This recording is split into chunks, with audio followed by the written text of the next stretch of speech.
Welcome to the Student of the Game podcast with Tim Stone, where I sit down with successful entrepreneurs to extract the knowledge you need to increase your income and avoid simple mistakes. You learn from their failures so you don't have to go through the same thing. I hope that you find one lesson you can apply to your life from this episode. Thank you for listening. Thanks for tuning in. This is Student of the Game podcast with Tim Stone. I'm sitting here with Mr. Undercover Billionaire Glenn Stearns. Hey, how you doing? I appreciate you taking the time to hang out with me and Shane today, show us around and do some podcasts. Got a couple questions, some from our online community. We asked, what questions would you have for Glenn Stearns? And I had a few that I was thinking of this morning, and it's a two-part question. From Undercover Billionaire, what did you learn about life and what did you learn about money? So first, from Undercover Billionaire, what did you learn most about life? Again, I spoke a little of this earlier, but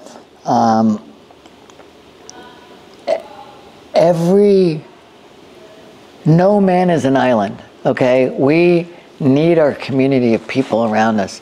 And when we find good people, when we find our balcony friends, again, friends that celebrate us, friends that lift us up, friends that listen and give us advice, when we find those people and we get our tribe, our team, or whatever you want to call it, we can accomplish anything.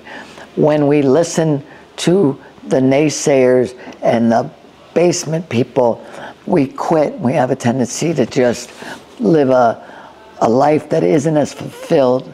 So, I found that by doing that show, I was able to go into a community where I knew no one and find people that were yes people.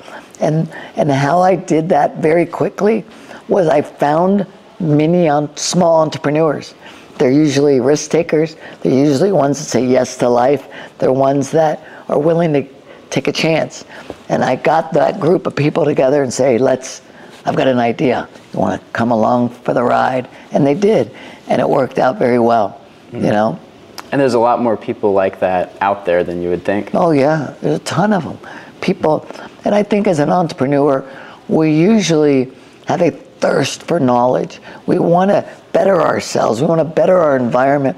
When you look at people that play it safe, most people in the world live to be in the center of the herd. I don't want to get picked off. I don't want to be the one that is going to get eaten by a lion. So if I just stay in the middle and I don't rock the boat, I can make it through life without anybody even noticing. An entrepreneur wants to lead, man. Wants to be the one to go right into the lion's den and take on the fight, right? It's a different mentality. And when you do that, you suffer the most pain, and you stand to be on the top of the mountain and say, look at me, I'm the Lion King, right? And so but you take the risks to get there, and when you get there, the rewards are so worth it. A lot of people, though, get frustrated because they get there and they might be driving a fancy car or live in a fancy house. People think, oh, that's daddy's money. He didn't deserve that. No one knows the pain of an entrepreneur like an entrepreneur. Yeah, and you just really learn it by going through it. It's not something that you're going to learn in school it's a lonely place to be at times. Mm-hmm. And on Undercover Billionaire, what did you learn the most about money? Money, again, in the very beginning, when I only had $100, I learned, I said this earlier, and I don't know if this would be the same, but what I learned the most about money was it is so hard to get from surviving to thriving. It is such a difficult step to get to that next place where you've got momentum, because usually so many people are out there paycheck to paycheck, and that's all they can do is pay the next bill. They don't even have enough energy or time to figure out how to thrive and grow. And so it was a very difficult place to be. But I also learned that when you do, if you're an entrepreneur and you have a tiny little bit of breathing room, Don't go spend it on foolish things like watches and cars. Use that to help your momentum, to propel you. Reinvest in yourself and your idea. Don't go and spend it. You've got a long way to go before you can sit and play the rich guy. You've got to sit and reinvest and allow your momentum to grow. It's the only way you're really going to make it if you're going to do it right. When you reach a certain level of success where maybe you could say, oh, I could sit back, I got a couple $1 million and life is good, how do you push yourself over that next mountain to achieve more and help more people? I think for a true entrepreneur, it's not that hard. What I always found myself, and I know most of the entrepreneurs I know, is that, you know, there's a little song out there, the bear went over the mountain, the bear went over the mountain to see what he could see. He saw another mountain, right? And so whenever you climb to a mountain, you realize, oh, there's another mountain, I gotta go to that one. Then you finally get to oh shoot, there's another mountain. And so I don't think an entrepreneur is ever happy, right? And I don't mean that in themselves. I mean, you're not happy with the job you created. Elon Musk could sit back and go, I'm a billionaire. He's not doing it for the money. And I don't think entrepreneurs do it for the money. They do it to say, what else can I achieve, right? And it's about creating things, and it's about growth, and it's about fulfilling other people's wildest dreams. And when you're able to do those things, there will always be another mountain, you know? So there's never a time to sit back if you want to continue the game, right?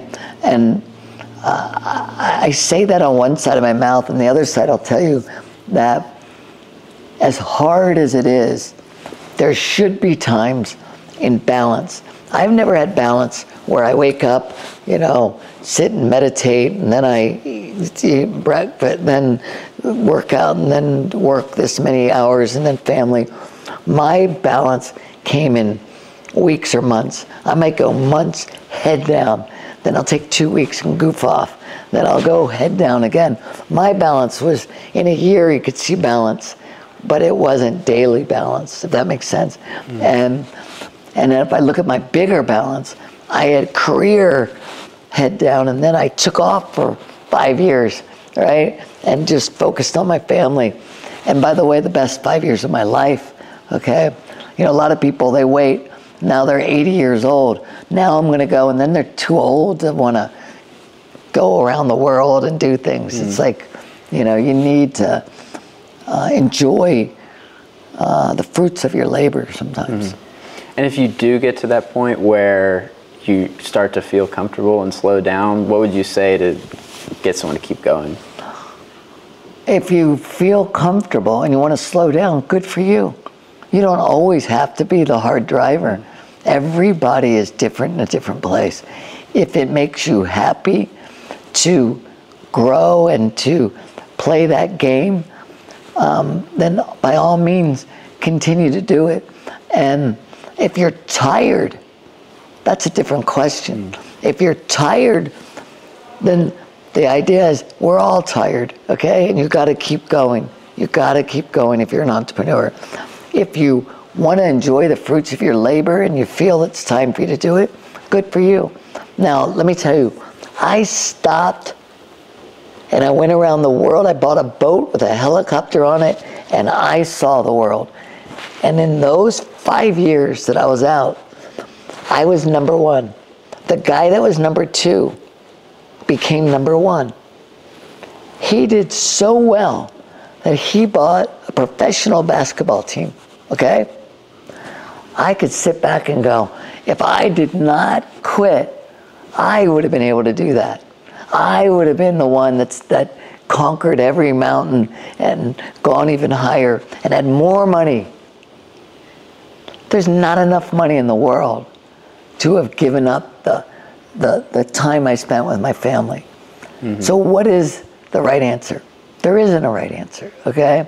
What do you want to do, right?